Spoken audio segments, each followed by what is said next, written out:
Ladies and gentlemen, can I please have your attention? Great Scott!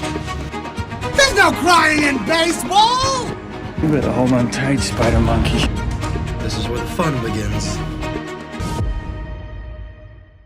Good morning, good afternoon, good evening, and good night. That's right, we're ranking Freakier Friday. Freakier Friday is a 2025 American fantasy comedy film.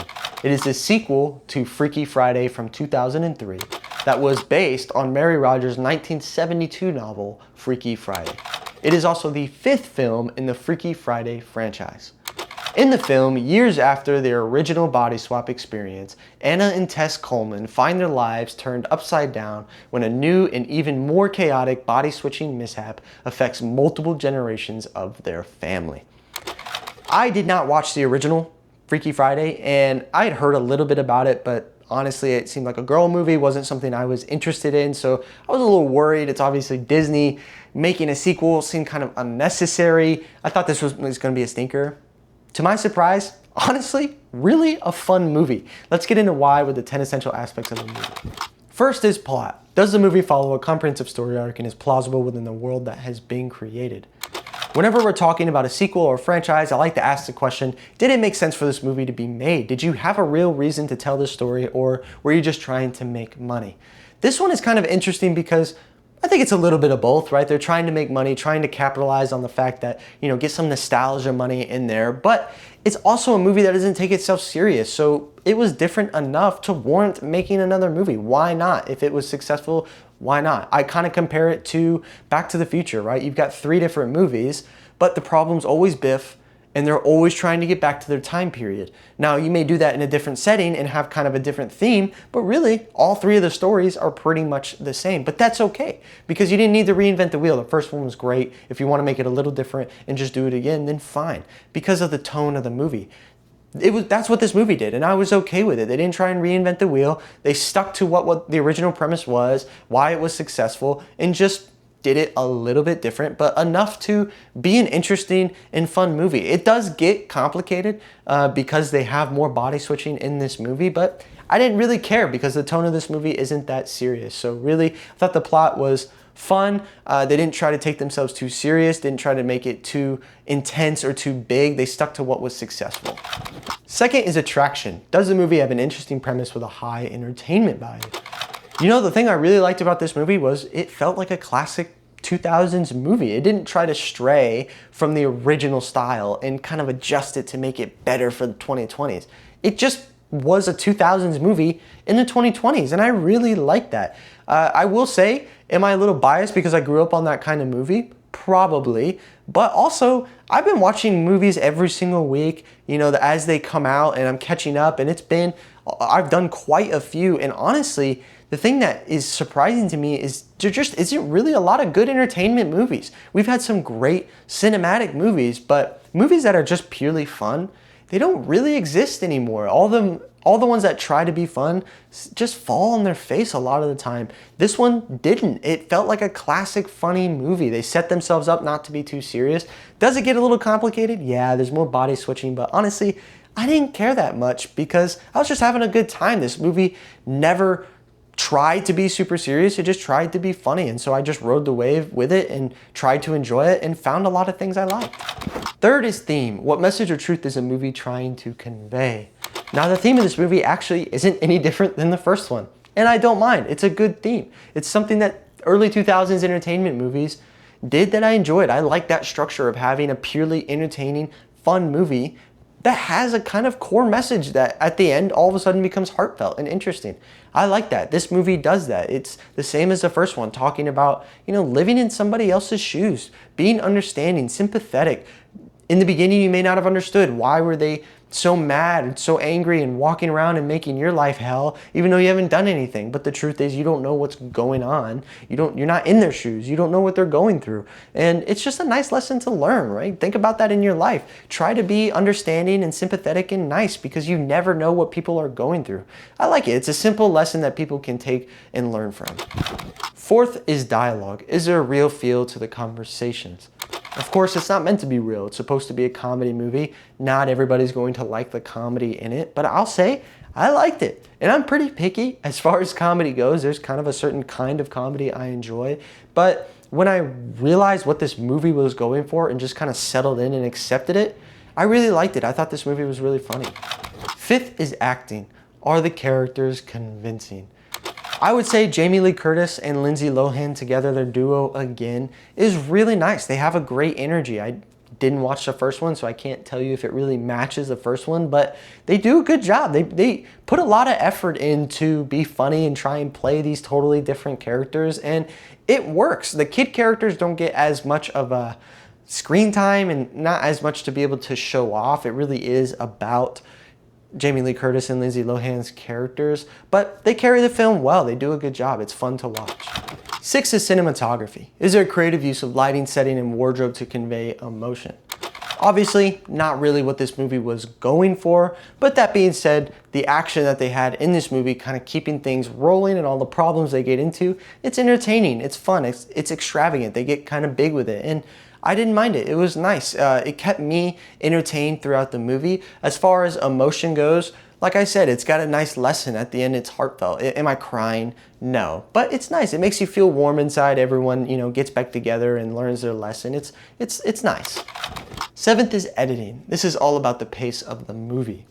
The movie is 1 hour and 51 minutes long. You could have trimmed it down. It doesn't need to be that long. Did I notice it? A little bit, but not that bad. I mean, I was pretty entertained throughout this entire movie. I think it probably could have been about 1 hour, 35 and 40 minutes and been just as entertaining, but I wasn't really bothered by the length. 8th is soundtrack. In all honesty, didn't even recognize the soundtrack. They have like their big song at the end, so of course you notice that one, but throughout the rest of the movie, I didn't notice it. 9th is directing.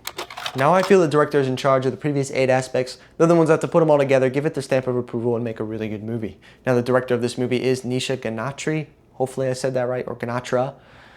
This was her 6th film. The 6 films she's directed to this point are Chutney Popcorn, Fast Food High, Cake, Late Night, The High Note, and Freakier Friday.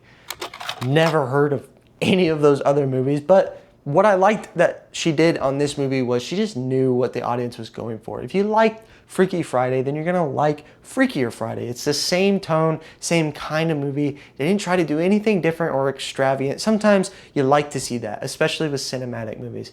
But I would argue good entertainment movies are okay to stay very familiar, because if it was successful, then you'll like seeing the same kind of movie again. So I really don't mind. It kind of has this warm feeling of knowing it's like what you originally liked, but just different enough to feel different. I thought she did a good job managing that. I'd be interested to watch some of her other movies and see if I like those as well. 10th is time. Will it stand the test of time? I don't think so. It's definitely a period style comedy, right? Only in this period of time is it really funny because you understand all the jokes about the ages. Similar to Freaky Friday. Though Freaky Friday is probably still funny, I bet it's pretty dated and not as funny as it once was. I don't think this is going to be any different. To some people, this will last. I think the most people will forget that this movie ever existed. Now for the review section. Rotten Tomato Critics gives it a 73.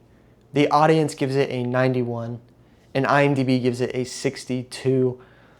73 and 62 are far too low for me. I'm closer to 91. I wouldn't put it in the 90s just because I don't think it's that great. I would probably put it as a mid-tier B movie. Right? It's an entertainment movie that's funny. I found it funny. It was exactly the tone that it set out to be, and then had a nice heartfelt lesson at the end. So I think it's actually a pretty quality movie that tries to get you to feel some things. They execute really well. As far as comparing to every movie ever made, I can't put it in that A category because it just doesn't do enough, but it does enough to be a solid B. I think it's just a well-made movie that hits all the points it needed to, and then also added a little bit of extra feeling in there. Finally, for the rankings. For the year of 2025, out of 33 total movies on the entertainment side, it is going to be first, above Hard Eyes. As surprising as that may seem, really, there's just not a lot of movies that are made to entertain anymore that do well. They're just not coming out. There are some cinematic ones, but there just really isn't any entertainment movies, and this one is. It's made to be entertaining, and it works. It's funny. It's a nice, fun movie that you can show kids. That's probably the bigger reason why it's above Hard Eyes. That is also an entertainment movie that has some good comedy aspects, but it does have horror aspects, right? I think that does limit the amount of people that can watch it or will be entertained by it. Freakier Friday is just a well-done, classic entertainment comedy movie. It's just a good, solid movie to watch and have a good time with your friends. Cinematically, out of 33 total movies, it is going to be 7th, just below Dogman and above the Fantastic Four: First Steps.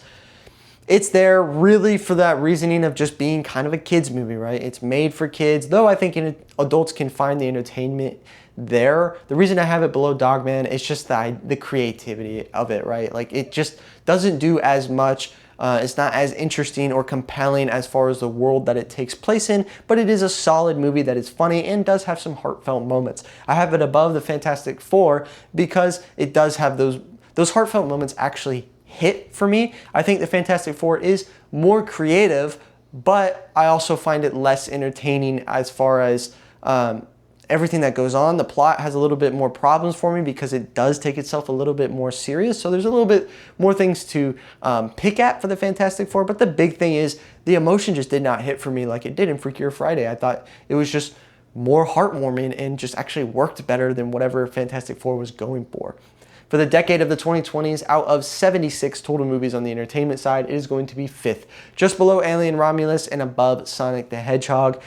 It's below Alien Romulus. It's because of the tier ranking system, right? They're just in 2 different tiers. Alien Romulus is a great movie. I really enjoyed it. But it is at the bottom of that first tier because it is so serious and it does have that horror aspect. But people who watched it enjoyed it overall more than they did Freakier Friday, so that's why they're kind of separated. I do have it above Sonic the Hedgehog. I just think I prefer it better. Sonic the Hedgehog did have a lot of comedy in it, but it just wasn't as good. I don't think it's as appealing to adults. There are some comedic aspects that work, but then you have all of the Sonic jokes that just really aren't that funny. I would say a lot of Freakier Friday's jokes are pretty blended and pretty well done so that adults and kids can enjoy all the same kinds of jokes. Now, cinematically, out of 76 total movies, it is going to be 24th, just below Transformers 1 and above the Fantastic Four: First Steps. It's above Fantastic Four for the same reasons as before. I have it below Transformers 1. Again, it's that creativity. There's only so much I can give. I think for the art to cinematography, Transformers 1 is just as entertaining, just as funny, also has a heartwarming moment, but then it just has this really cool world and cool characters that I think represent film better overall. All time, out of 94 total movies on the entertainment side, it is going to be 12th, just below The Whole Nine Yards and above Sonic the Hedgehog. It's above Sonic the Hedgehog for the same reasons as before. I've got it below The Whole Nine Yards, personal preference. I think that movie's funnier. It definitely is supposed to be more of an adult humor kind of movie, and it works. I like it. I think it's funny. It has a lot of physical aspects to it that are funny. I'd rather watch that movie again before Freakier Friday. Cinematically, out of 94 total movies, it is going to be 35th, just below Transformers 1 and above The Mandalorian and Grogu. It's below Transformers 1 for the exact same reasons as before. I have it above The Mandalorian and Grogu. Honestly, exact same reasons as Fantastic Four. The emotional aspects just hit better. The Mandalorian and Grogu is creative and it looks great, but it just doesn't hit on the emotional side, and honestly wasn't as funny. A lot of the funny aspects of The Mandalorian and Grogu, it just isn't for me. I don't find Grogu all that cute and funny, but people will. I just don't. So I found Freakier Friday funnier, even though it's not as creative. It just works better as a movie. It just produces a better product in my eyes. Okay, that's all I've got for Freakier Friday. What a surprise of a movie. I was not expecting to enjoy it. I thought it was going to be not only a chick movie, but just a bad movie overall. Don't really have a whole lot of faith in Disney anymore, so I was kind of expecting them to drop the ball on this one and have it be just an unneeded sequel, but surprisingly just a good time. Just kind of a fun movie to put on that really threw me back to when I was a kid watching some of those early 2000s movies. If you haven't watched it, give it a chance. Tell me how you feel. Come back to this video and tell me, did you think it was funny? Did you like a lot of the aspects that they did? Did you like that? Did it feel to you as much of a classic 2000s movie as it did to me? Otherwise, comment a movie that you want me to review and I will review it. But thank you for watching my video. I'm Mr. Majoritarian. Stay classy, San Diego.